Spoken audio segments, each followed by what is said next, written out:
Well, ladies and gentlemen, good afternoon and welcome to our last luncheon lecture for the semester? Actually, second to last. Second to last, so we have another one when? The 2nd of December. The 2nd of December. Please come with your appetites.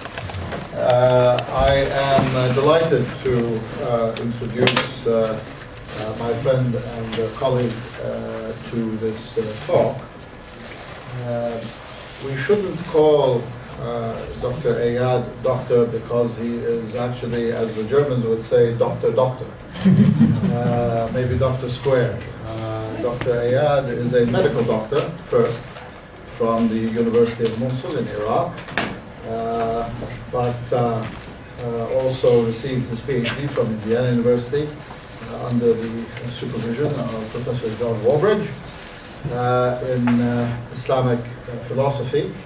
He's a colleague now here at Indiana University in Near Eastern Languages and Cultures, where he's adjunct professor teaching a course on Islamic philosophy. And I am delighted to welcome him and to ask you to welcome Dr. Eiyad al Kutubi. Thank you very much. Thank you very much for coming, and I'm delighted to present you unfinished project, a project in progress.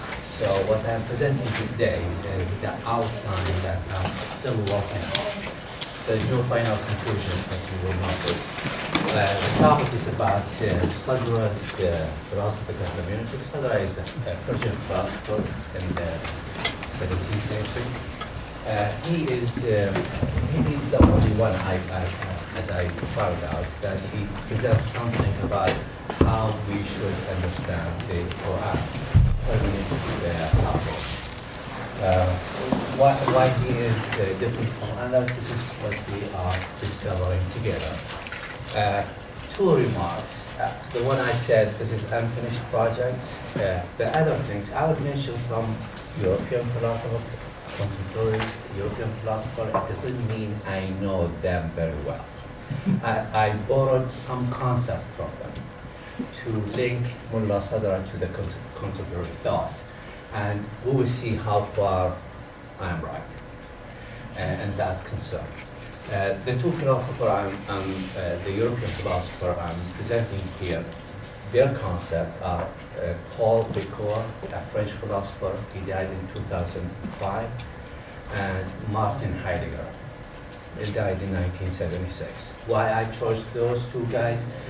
First, they are very influential in the hermeneutic study. They are not the only one, there are so many, but they are the one who fitting what Mullah Sadra said. So we will find a similarity between what they present at the present time and what Mullah Sadra said about the Qur'an. So, generally speaking, Muslim philosophers, they do not get involved really seriously with the Qur'an, as interpreting the Qur'an. Although some of them, they have wrote some short treatises, I would say, about certain verses from the Qur'an, but none of them have presented what kind of method they are using. So, and some of them, they just talk about the Qur'an in general and the rule of the Qur'an in the community and so forth. Just an example, Avicenna, probably you know the name, he is the founder of Islamic philosophy. He wrote short treatises, a page or 3 pages on certain verses of the Qur'an. But if you read these kind of material, you will find that he is speaking his philosophy again. But how it's related to the verses, he never explained. What kind of method he uses, he never explained that. Because of that, even the scholars on Avicenna, they never pay attention to his hermeneutic. They never mention his writing on the interpretation of the Qur'an. They focus on his main text and philosophy. Ghazali, as you might know, is a very popular name. He did not write anything about the interpretation of the Qur'an. He proposed a method. He adopted the mystical approach to the Qur'an. Ibn Rushd, he wrote something about who is entitled to interpret the problematic verses in the Quran, and he concluded that only the philosopher they can do that. Why? Because they know logic and they have demonstration. This is how much we have from. This guy, the fourth guy, Fakhruddin al-Razi, he wrote 30-volume interpretation of the Quran. Surprisingly, there is no introduction to his interpretations. He did not write introduction. He did not tell us what he is doing exactly, on what account he is interpreting the Quran. So the method is not there. Mullah Sadra criticized him a lot, as we see. Mullah Sadra is different, and well, here all the philosophers. Why they have not really present us with a method of interpreting the Quran? Because they do really, their job is to investigate reality. It is philosophy, their primary job. The universe, the nature of the human being, and so forth. So if we put the terminology we use, macro hermeneutics, not the text, micro hermeneutics. This is their main concern. They do not show the relationship between these. They do not focus on this whatsoever. Mullah Sadra, he said, no. We must consider, when he comes to the Quran, we must consider these two approaches are interactive, interlinked. In order to understand the micro hermeneutics, we have to understand the macro hermeneutics, the universe and the human nature, and there we go to the discourse. And he is different. He wrote a tafsir in 7 volumes, the edition in 7 volumes, on certain chapters of the Quran, not all the Quran, on certain chapters of the Quran. In these 7 volumes, you will find the method and his philosophy, a lot of digressions there, but the method is highlighted in these 7 volumes. And then later on, he wrote introduction to his tafsir. After he wrote the tafsir, he wrote introduction to his tafsir, printed recently in 2 volumes. My focus in this outline on 1 chapter in these 2 volumes, related to how one must interpret the Quran, on what account or what ground. The chapter runs almost 25 pages. So my focus is just like to outline these 25 pages.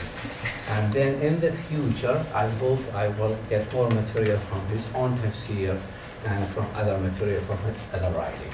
So what we, how to understand his point, let's just briefly the background of the interpretation or the scholarship on interpretation among the Muslims.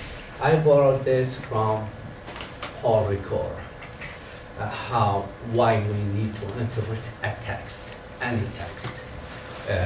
Here, the Quran for the Muslim is a speech of God more than a written text. This is the value of the Quran for the Muslim in large. It is a speech of God, the recitation and the other implication in life. But it is a text too. And here we could say a text is a written discourse. When the text takes the form, takes the place of the speech, there is something substantial happening. We are cut off from the author. There is no dialogue between us and the author. We left with the text, no dialogue. And this is very true. Therefore, if we have a question about the text, the author will not respond. We have to understand what the author said on ourselves, using all the material we need for that. That's why we need interpretation. But we have 2 choices, he said. One, we as a reader, let the text in suspense. We will not interpret the text. We understand what the text said, but we will not interpret the text. Here, he said, we are doing this, we are only explaining the text. We are not doing interpretation here. If we understand what is the linguistic significance of the text, what the sentence said to us, that's fine, but we are explaining the text. We are not interpreting the text. As we see later on, Sadra said exactly the same. Or we can move on, try to shackle suspend the text in, and interpret the text. Go beyond explaining the sentences of the text and the word of the text. And this, if we are doing this, he said, we fulfill the text and restoring to a living communication, speaking to us. Let the text speak to us. Doing this, we are interpreting the text. However, interpretation will lead to a problem. Is what we understood from the text and interpreted from the text, is really the text saying that, or we understand it that way? It's in the subjective approach to the text. This is the problem. Heidegger, he put it in a very nice way. Although there's connection between Paul Ricoeur and Heidegger, but Heidegger he did that before Ricoeur. He put this, the subjective, what they call it, so you see all, that subjective, objective is not relevant here. He put this sentence, a very famous sentence from his writing, from being on time, a lot of commentary on it, a lot of understanding, different understanding. Meaning is the upon which of a projection in terms of which something becomes intelligible as something. It gets its structure from a forehaving, a foresight, a foreconcept. By the way, if you want to be a famous philosopher, try to do that. Everyone will talk about it. What he is saying, as I understand it, and in the question if you understand differently, what he is saying actually is a pre-understanding in forms of having, foresight, co-conception, is the meaning of a text, without which the meaning is not intelligible. So here, if we go back to Ricoeur, explaining the text will not give us intelligibility. The meaning will not be intelligible. It will be suspended with the text itself. We need to go beyond that. How? For having foresight, for conception. Actually, there's a lot of mystical here going on. I will not go through detail about this. He's talking about how we connect with reality. Either having the reality or a glimpse of sight of reality, or only a conceptual aspect. Everyone is one of these categories. So without these, we cannot interpret the text. Here, many understood that this is pure subjectivity.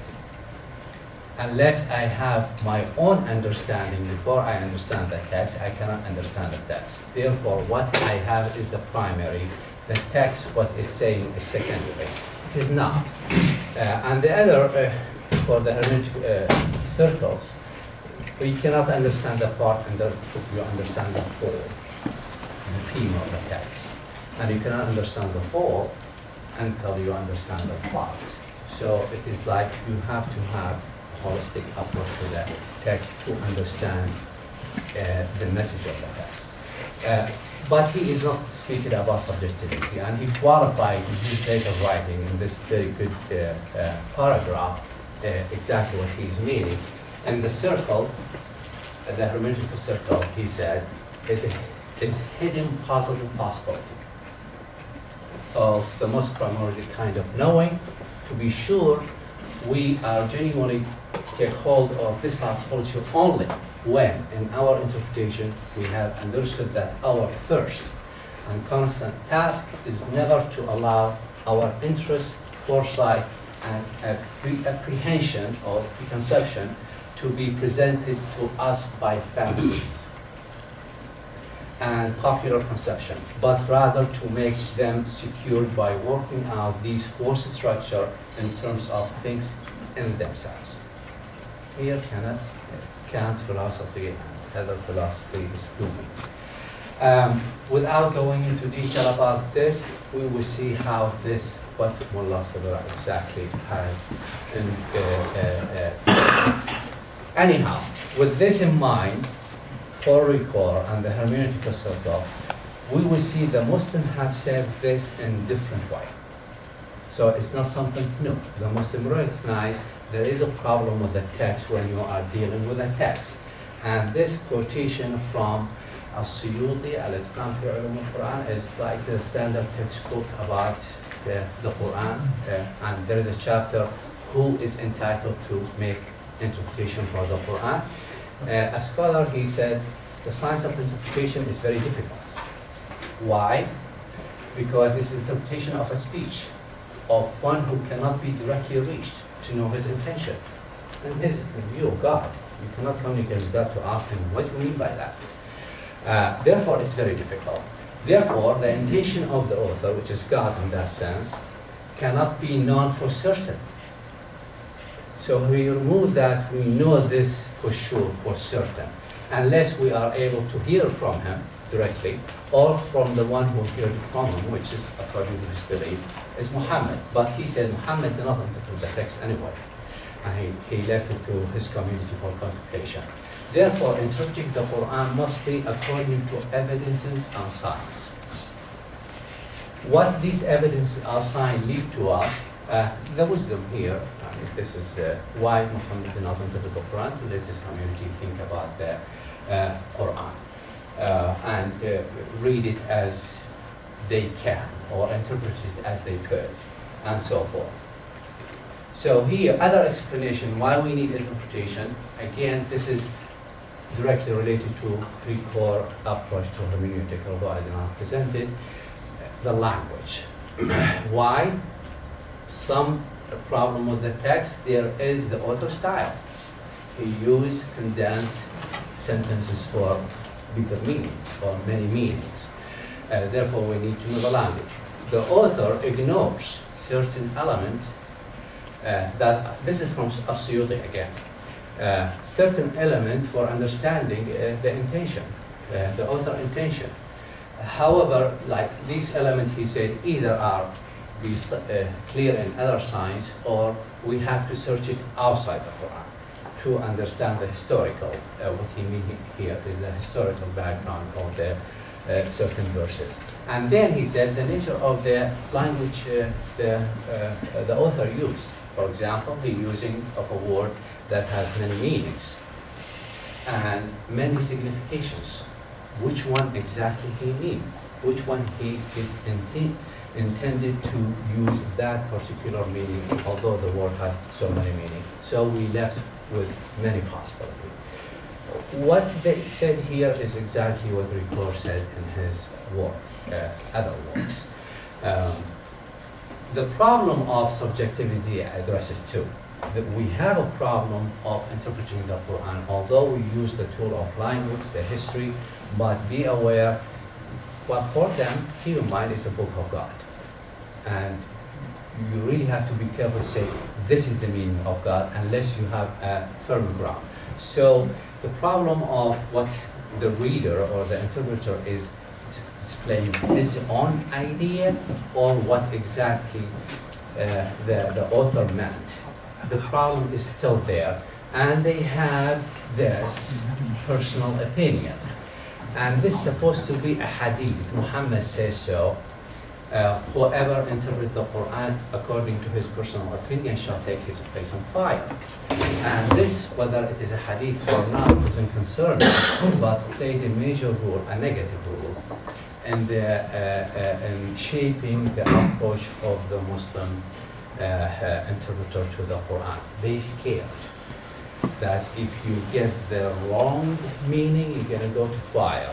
Or if you get it by your personal opinion, you're going to go to fire. That's why we find many interpretation from the Muslims.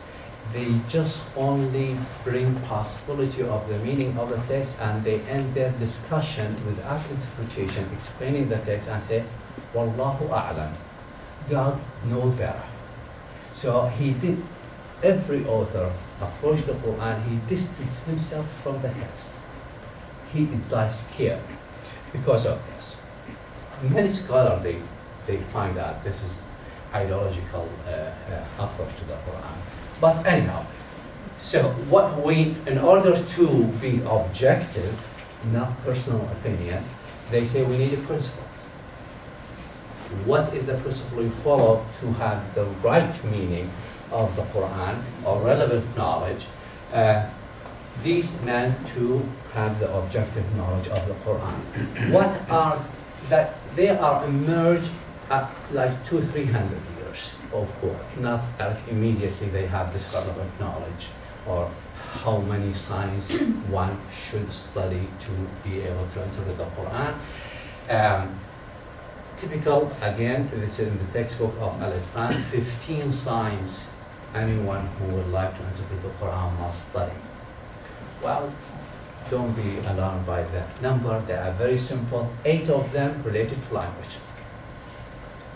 So study language in many different fields, like grammar and linguistic and morphology of Arabic language, eloquency of Arabic language. We go on with the list to a large extent.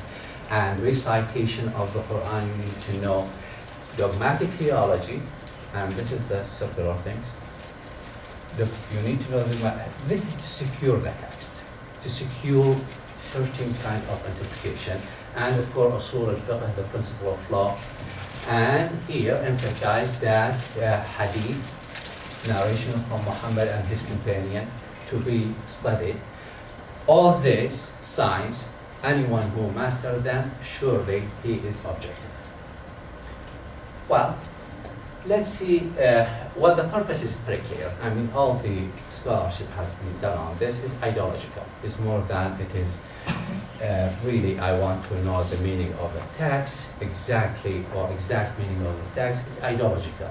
It is secure the text, certain meaning of the text. Don't go beyond that. Anything you will produce will be personal opinion. Because there's no hadith, you have not studied language, so it's personal opinion. It is ideological. All the scholarship have been confirmed that. So what Mullah Sadra about that? What he said about these signs? Well, the first chapter in this 30 pages, he said, actually these signs are obstacle to understanding. Mawana al-fahm. What he means, fahm, he used other word for interpretation. He said these signs, the scholar have presented in their books, and many interpreters followed them, are obstacle to understanding. It will let the interpreter stay in the ground of explanation. It will not lead him to interpret the text, only explaining the text. And he agreed. Although he rejected So it will not lead him into what? not lead to interpretations, only explaining the text. There's two different things. Explaining the text, yes, these signs are useful and explain them. But to interpret the text, no. They are obstacle to that. Paying excessive attention to the Arabic language. Engulfed in the detail of the Arabic language, or recitation the first, and engulfed in the Arabic language. He said, what he means he engulfed in Arabic language, we will see how he emphasized the language, but not to study it linguistically, not to study the grammar. What we need to do is to approach the Arabic language from the usage, how we use the language and action, which is the contemporary theory of hermeneutic emphasized to a greater deal. And then blindly adhering to the interpretation of other school of thought. All these dogmatic things. And adherence to traditions, the hadith. All this, he said, prevent us from interpreting the text. It will lead us only to explain the text, not interpreting the text. So what we need, more than that, he presents his method. First, he said the Quran, he's following Al-Ghazali here closely. The Quran asks us to contemplate on the Quran, think about it, to interpret the Quran. He used the ijtihad in tafsir. Ijtihad is to do your best to extract the meaning. challenge the assumption that the companion and the prophet interpretation is more valid than others. One, he said, well, when it comes to the prophet, we don't have many. Anyway, again, it's ideological claim. In reality, we don't have many. So he left it open, left it without interpretations. The other things, his companion, are only their opinions. Why I should follow them? And he said, this is a very strong statement regarding the dogmatic approach, there are a glaring discrepancy, which is true, among these guys and how they understand the Quran. And he said, what Ibn Mas'ud, this is companion, very famous in interpreting the Quran, and Ibn Abbas, sometimes when they say something, it is worthless. Very superficial. This is a very strong claim. So all this so what we need to do? All these signs lead to explanation, not interpretation. He qualify here. One might possess all the linguistic, here reflecting on all the literature at hand. We might have all this knowledge, but still we cannot interpret the Quran. And he is referring to, they say, Wallahu a'lam. God knows better. I don't know. This is the meaning of the sentence, but what is this God intended? I don't know. The other things, why this? He said, a wider and more philosophical dimension involved there. What he mean by that, unless we understand the reality around us and understand our nature and how the Quran speaks that reality, of how the Quran addresses that reality, we cannot understand what the Quran is saying, what the text saying. So the pre-understanding must be there. And this is, I think, is very close with the Heidegger and others have said. And then he said, philosophy often affects the way we look at things. For him, philosophy is more than Aristotelian philosophy. He is not Aristotelian by any sense. He is like an independent philosopher. He developed his own method, utilizing all the tools like logic, Aristotelian philosophy, mysticism, he included in his philosophy. Actually, he called his philosophy the transcendental philosophy, just like the later European philosopher, transcendental philosophy. He called his approach is transcendental, including mystical approach to reality. So he said, we need that. So what you need primarily is philosophy to understand the text, worldview, how you understand things around, how you understand yourself and things around you, and then see what the text say about that. And with this light, we can interpret the text. We can go beyond explaining the text. And here, the differentiation between explanation and interpretation. What I present here is paraphrasing of his writing, actually. It's not like my statement. It's paraphrasing of his writing. He said, one should not rush to interpret the Quran without first mastering its outward aspect, the sentence. And this is exactly what Ricoeur said in his approach. The outward conveyed in the language. The apparent meaning, he said, Zahar al-Tafsir, the apparent meaning, the first thing that strikes the mind when you read a sentence, accessible to everyone who knows Arabic language. And actually it's true. It is Arabic language, you read it, you understand it. This is, he said, the apparent meaning should be considered when you go beyond it. And this, what strikes the reader and the first meaning is the explanation of the text. Maybe the language helped in developing some depth into it, the historic background here, but it is explanation of the text, not interpreting the text. However, one who interprets the Quran by only considering the apparent meaning is interpreting the Quran by his personal opinion. So he switched backward the claim that what he's saying, all the tafsir we have is tafsir by personal opinion.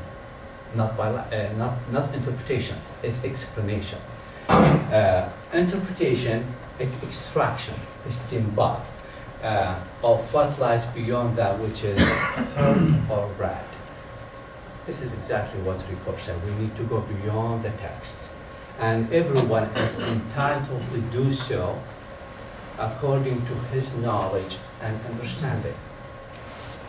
It means if you have a background in what the text is talking about and a view, you are entitled to make the interpretations. And here he used the classic terminology, and I think this is a new thing he introduced. The student who are involved in Islamic study probably familiar with these two, ta'wil and tafsir. Ta'wil, it means interpretation. In many studies, they make ta'wil and tafsir as Arabic word, both their interpretations. Mullah Sadra, he said, no. Tafsir is explanation, ta'wil is interpretations. So he used these, I think he's the first one who to categorize these two titles. Many Muslim thinkers and Western scholars, they think ta'wil as being used by Muslim scholar is when the sentence is ambiguous and you have many possibilities of the sentences. So you are making ta'wil. Tafsir is what's apparent there. The sentence say one thing, not two things, not possibilities. He said no. Tafsir is explanation. So all the tafsir we have, the literature, is explanation of the Quran, not interpretation. The ta'wil, the interpretation, is understanding the meaning, fahm al-ma'na, cannot be achieved through linguistic. Thus something else is needed to discover what is the hidden meaning. This will be appropriate pre-understanding.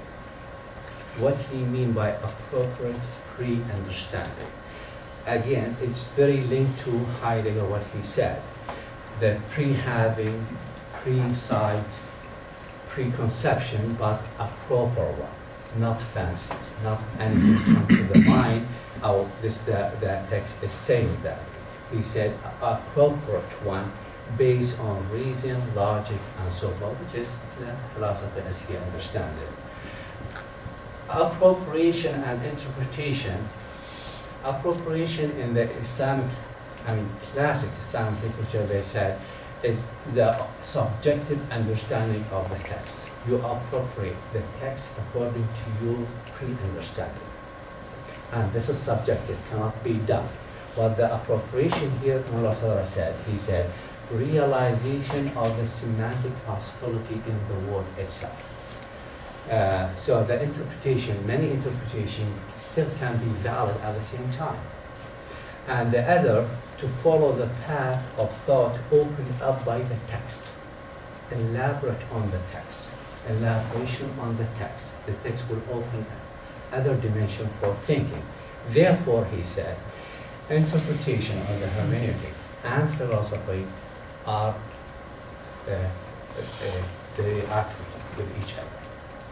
Not like you have hermeneutic one side, philosophy one side, one lead to the other. They are interactive, correlative and reciprocal. As much as you advance in your philosophy, as much as you are finding your hermeneutic approach more sophisticated, became more sophisticated. As much as more hermeneutic becomes sophisticated, your philosophy gets sharper. And he has 2-3 pages about this notion. So here he said the use of concept. Of course, here he's defending himself from anyone who accusing him of subjectivity, pure subjectivity. The use of concept and category taken from outside the Quran is natural and necessary for any interpreter to do so. This approach, however, this is very similar to what Heidegger said. This approach, however, should be reduced to the level of, should not be reduced to the level of loaded, inaccurate loading. And he put an example, Fakhruddin Razi. Fakhruddin Razi, well, he said in this category, that presupposition are the key that all is needed. Whatever it's related to the meaning or not, I have pre-understanding. This would be interpreting the Quran by personal opinion. But how you link what you have, what you cite, what you have preconception to what you interpret in the text, the language. Preserving the integrity of the text. You must pay close attention what the text said, literally, and then reflect on what you have. It is really saying the same things you are, or is it close or not? This is exactly what Heidegger said. Every word, and here his language theory, which is how language is important in interpretations, is very close to the recent language study. Language is an action. Every word has a primary meaning to which all other meanings and signification are connected. And this is one of the nature of Arabic language. And one of you who study the Arabic language will know that there is root and derivative. And all the derivatives lead back to the meaning of the root. The derivative could be a verb, could be an adjective, could be anything, but lead back to one primary meaning. Although the other meaning may be different on the first sight, but if you dig deep into it, its primary meaning is there. The primary meaning must be considered, he said, all the time, must be kept inside all the time, although these words apply to supernatural entities, God and the hereafter, for example. This is a religious text, remember. All the metaphysical and ontological entities are everywhere. He said when these words used to address these entities must be taken literally, must be understood according to the primary meaning, although the signification and other meanings may be different, but they are related to the primary meaning. Therefore, and the allegorical interpretation must be handled very carefully. Not everything you say, well, this is God, it's supernatural, I have to interpret that allegorically. And this is a very common approach in the tafsir, at least among the philosopher and the theologian. He says, stop doing this. This is wrong. He did not agree with many theologians in how they interpret the anthropomorphic verses about God and so. But he did not substantiate his claim so far as I need to do more work to see what exactly he is. But again, the point here, the language is important. The language of the text is important, the literal meaning. But why it is allegorical interpretation is not favored? Because by a previous thinker prevent us from paying attention to the real meaning. So when you interpret allegorically, you are talking about something else. Might be true, but how you link it to the words of the sentence. The link between these, the interpretation, allegorical, and what exactly the word said, it is, he said, I cannot see it in the interpretation when they are presented. They are talking about something else, the sentence will not address. So pay close attention when you are there. It will remove us from knowing things themselves. And remember of Heidegger, when he said the interpretation to ground it in really good interpretation to know things in themselves. And it leads the text back to suspense. So you are leaving the sentence as explained in the structure of the sentence, and you go back to something else. And you try to match it with the meaning that is sometimes is remotely connected to the real meaning of the text. Thus, a thoughtful listening to language. And this is exactly what Heidegger and Ricoeur and all the contemporary hermeneutics have emphasized. A thoughtful listening to language is the key for re-establishing of contact with true and authentic meaning. This is the last one, the example. I mean, all what I said, it is what he presented as a method. As we said, as we have noticed, the method is focused on having a philosophical worldview grounded in a study of philosophy and other things related like mysticism and other things, and language. Understand the usage of the language, how the author uses it, and the nature of the language. And from there, you go to interpret the text according to the worldview you have accomplished. Here is one example from his tafsir. This is a verse, God speaking, we, meaning God, shall certainly bring the dead to life. And we record, kataba, recording. I put it in Arabic because his interpretation is significant here. What they have done and what they have left behind, atharuhum in Arabic, and of all things we have taken account in a clear book. Anyone read that will understand what God is saying. Whatever you do, I will write it in a book, and I will show it to you later on. When bring it down. This is the explanation. The sentence is clear, no question about it. And how the Muslim philosopher, I have looked into 5 texts, how they interpret. Actually, it's one interpretation, one taken from the other. It's one.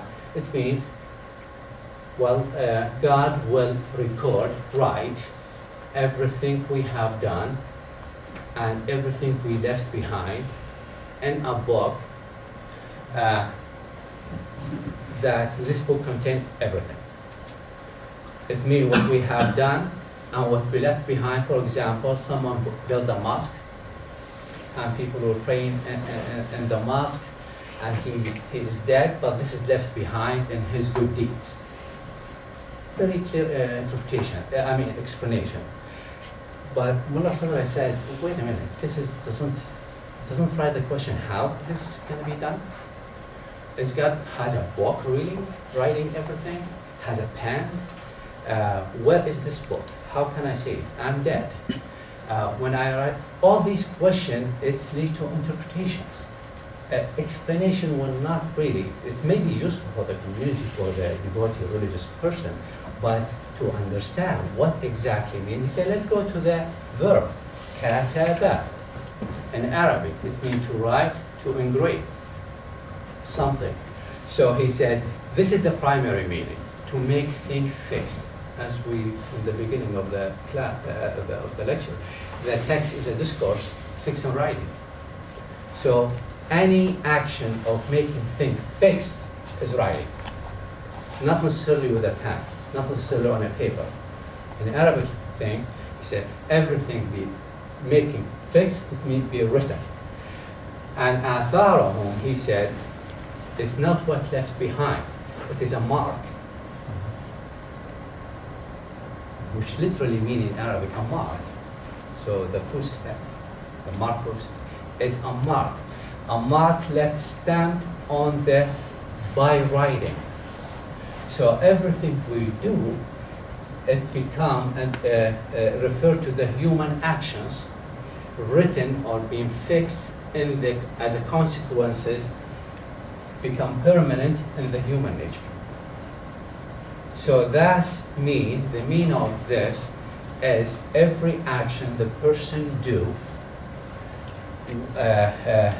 will have permanent effect on his nature or her nature, and this permanent effect will modify the human nature along the way.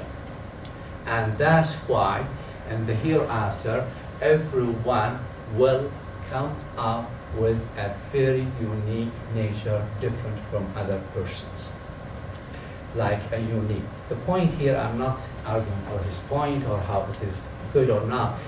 His tafsir focused on the keyword, kataba, and how he linked it with his understanding of human action and how human change by action, not only recorded in a book, but by itself the nature will be changed because it's going to be fixed, it's going to be written, cannot be removed.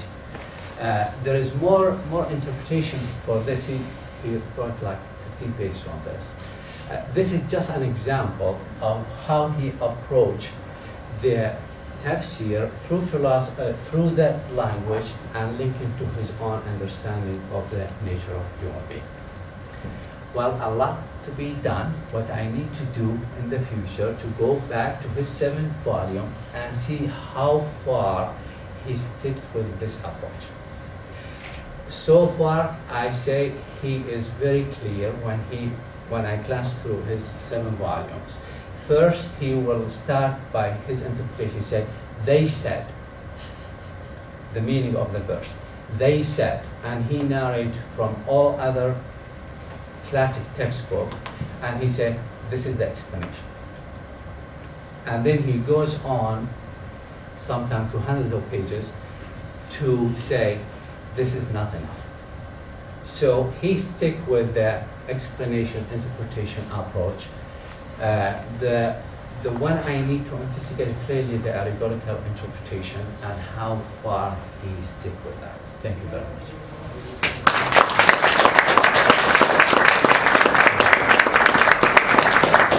Help me out with your question to refine this.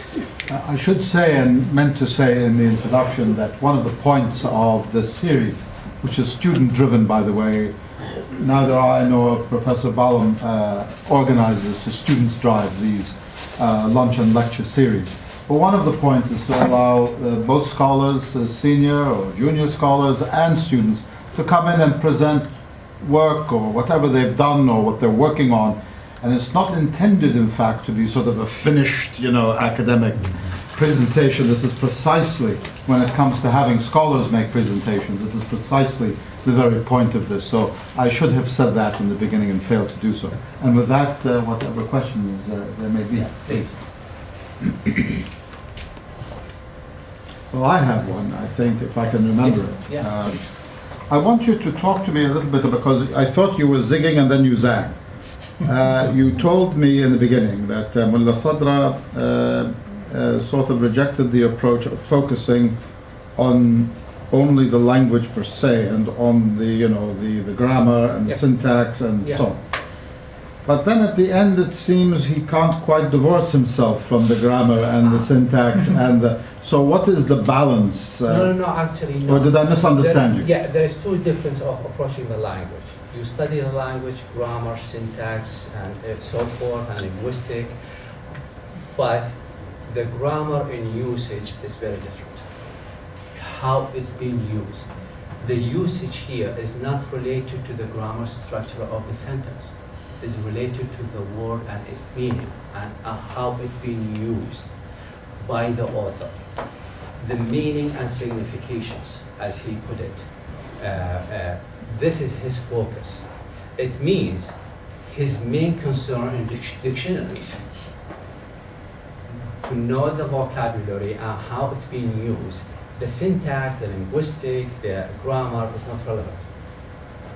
It's helped us to have more information, yes, about the language, not the text. And what he is really criticizing, the classic tafsir. Classic tafsir, sometimes they go to up to 5-6 pages to explain some grammatical dispute about the connection of the words, with at the end to lead nothing. It is more into a grammar book, a grammar terminology, a grammar theory, but the meaning is out of sight, the meaning of the sentence. This is what he is getting into. I see. Yeah. Thank you. And by the way, the new hermeneutic approach now, they call it language as action. And they focus on the usage of the language, how we use it, not in a grammar perspective. How we use the language, how the author used the language itself. Sorry. Considering the definition of philosophy by Mullah Sadra, I am wondering, did you notice if he emphasized on something like intuition, shuhud, Mukashif, Oh, yes, in his Yeah. interpretation. everywhere. Yes. I did not bring it because something cannot be argued. One. Second, as far as I read in his textbook, he did not present anything based on shuhud when he interpreted this. Yes. He claimed it, yes. One statement he has, he said, if you do not know the sentence, do not go for allegorical interpretation, wait until you have revelation. And then you will understand the text. Stop there. But this, in his tafsir, as far as I read some of it, he did not use it much. He did not use, I think the meaning of this because I have the vision. He never said that, or he never introduced any of these things. That's why I don't touch upon it. Yeah. Well, it sounds like, from if I understood what you were saying before, he's kind of saying that there's shuhud involved in every interpretation, whether or not, he may not say it explicitly or explain it in those terms, but isn't that kind of his idea is that, by whenever you interpret or understand something, there is some sort of inexplicable connection between Absolutely, your yes. understanding and the He said text. it in every page. I did not highlight it because when he comes to interpret the actual interpretation, he never used it. He used his philosophy. Again, his claim, his philosophy is based on shuhud, not only Aristotle. So what he said, when I said what he mean by philosophy is combination of the vision, the mystical experience, and the discursive reason. Yeah. Yeah. Help me understand better the difference between pre-understanding and what might be one's prejudices. So, what I'd like to know is what are the characteristics of pre-understanding? What if they're not things like I have a certain historical background,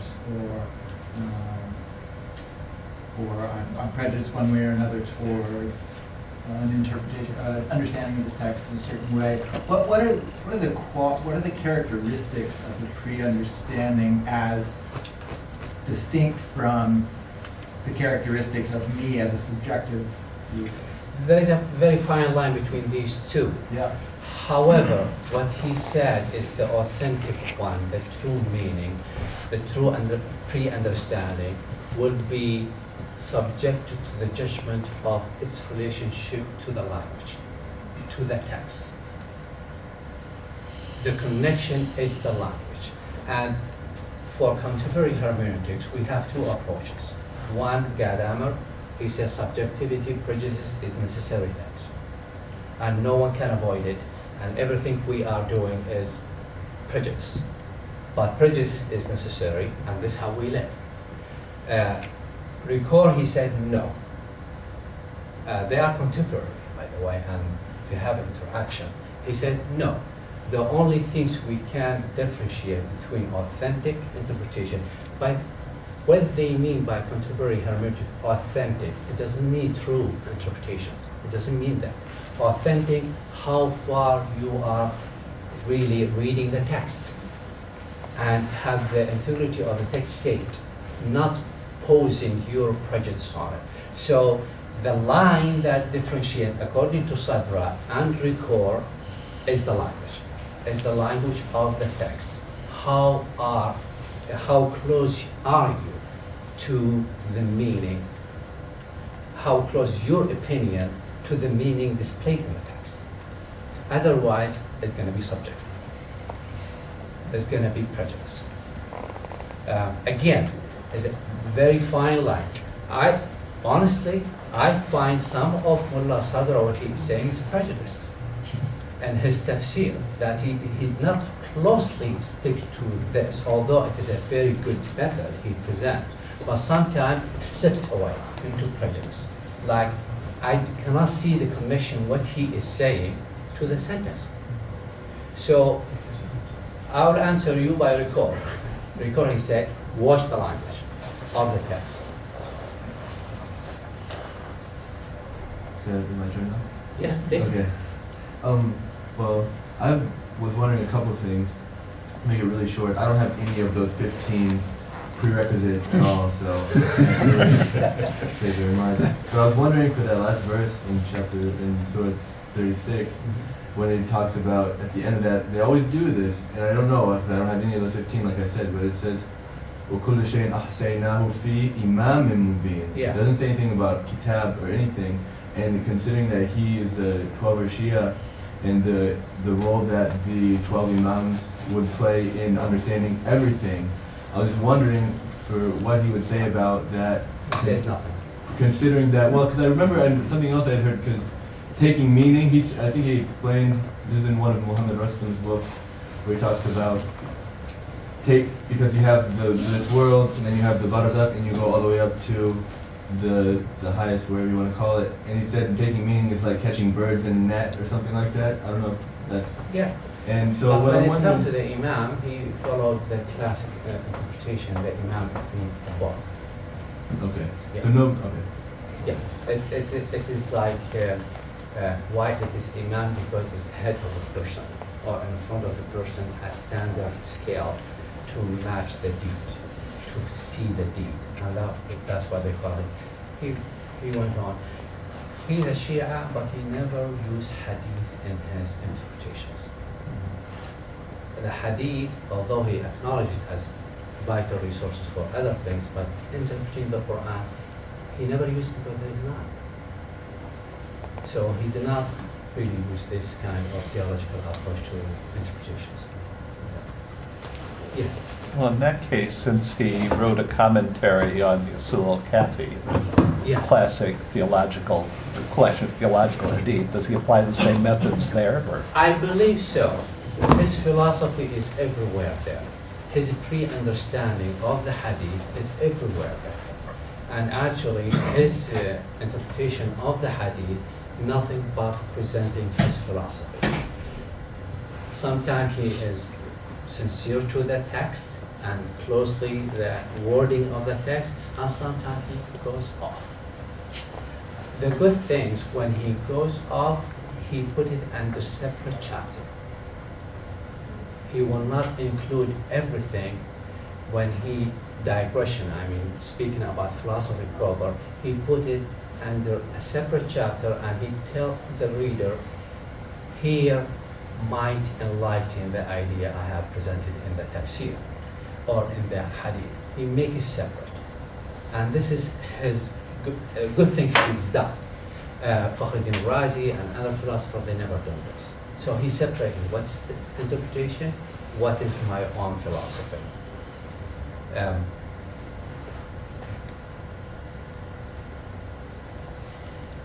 Well, I have another question. Which commentators does he particularly criticize, and what does he have to say about them? He criticized Fakhruddin Razi a lot in all his 7 volumes. He said he is too far from this, and that he is dogmatic. He is not interpreting. By the way, Tafsir al-Razi 13 volume, the scholar in England, he makes summary of it, 5 volumes. He said, this is tafsir, and the rest is not tafsir. It is theology and philosophy. When I read these 5 volumes, tafsir, all this material taken from previous mufassir. So nothing left for only his theology and Abyssinian philosophy. He criticized him a lot. He mentioned Kashaf, Zamakhshari, and he narrated him, but he said this guy stick with the explanation, linguistic. He narrated Majma' al-Bayan, the Shia standard textbook, only at the point that he said, this is what they have said about the... So he said, Razi said that, Majma' al-Bayan said that, Kashaf said that, and this is the explanation. Here is the interpretation. But so far as the Mu'tazili thinkers like Qaffal and others, he criticized them harshly for their allegorical interpretation, and he mentioned them quite often. But he categorized all the tafsir as only explanations. This is a very big claim. Yes? Can you talk a little bit more about his need to separate ta'wil and tafsir? What's informing that kind of? Well, yeah, his usage is very different from others. He said interpreting the Quran is ta'wil. Explaining the sentence is tafsir. And he used this two terminology very different from others. For other, early in Islam they do not make this decision, by the way. Tabari did not make that decision. Ta'wil, tafsir is the same. And ta'wil used in the Quran more than tafsir. Actually, tafsir, fasara, only used once in the Quran as a word, not related to the Quran. Ta'wil used 23 times as interpretation of the Quran. He said ta'wil, interpretation. Tafsir, or what they are doing, is explanations. So is he seeing something that's making him kind of highlight what's happening in the times or in his readings of the text? I'm sorry? Is he seeing something that forces him to kind of highlight this point? Yes. Well, here is this conventional terminology. He adopted that. Any author adopts certain terminology, may be explained different way by others. But this is conventional approach. That he said ta'wil is not me. You discover many meaning, many possibility of the text. As for only difficult verses. No, every verse has ta'wil. Not only difficult verses. All the Quran has ta'wil, which is interpretations. The other things, he said, that what they are doing in tafsir, commentary, are explanations. There's an inherent hierarchy, is it there? The ta'wil, it seems to me to be a higher form of... Yes, this right? is the classic thing. I mean, forgive me, I know nothing about this, so I would... Yeah, but this that's is right. the classic understanding. Ta'wil, when you go deep. Yeah, right. When you go deep, discover the hidden. He said, well, no, ta'wil for everything. The clear and the obscure. Interpretation. Because what he said, even the difficult verses in the Quran, the apparent meaning is there. God sat on his throne. Anyone understand this sentence? Yeah, God sat on his throne. I understand what he's saying. This is the apparent meaning. Need some interpretation? Yes. Other sentences, how simple are they? But they need interpretation too. Go beyond what the first thing strike the mind from reading the sentence. So he used ta'wil for everything, not only for the difficult one. I was understanding when I heard the explanation of ta'wil, it means to bring a thing to its origin. So kind of my own self, how I understand that is like the origin of everything being the real. So would it be that everything it can only be real for in that understanding? You can argue for that, you can present that, many have presented that. He did not go with that. He used a conventional term, he adopted this way. He said, all this is not really right. Do you think that has a lot to do with his surroundings, where it was really, around at that time? From what I understand, I don't really study very much about South Korea. No, actually, no. I was surprised he was saying that, because he's a philosopher and mystic, and he will go wild when he gets to the Quran. But when he is stick with the language, he has one statement. He said, those Hanabila who said all these verses, ambiguous verses, we should recite them, believe them, without understanding their meaning. Bila kayf, if you are familiar with this. He said, those are better than Al-Razi. Those are better than all the philosopher. Why? At least they preserve their apparent meaning. When they make ta'wil, they are talking about something else, not what the verse are telling us. He said, my advice, if you don't understand it, if you do not have the pre-understanding of to understand, stop. And then God will send the light to you, and you will understand. On that happy note, please join me again in thanking. Okay.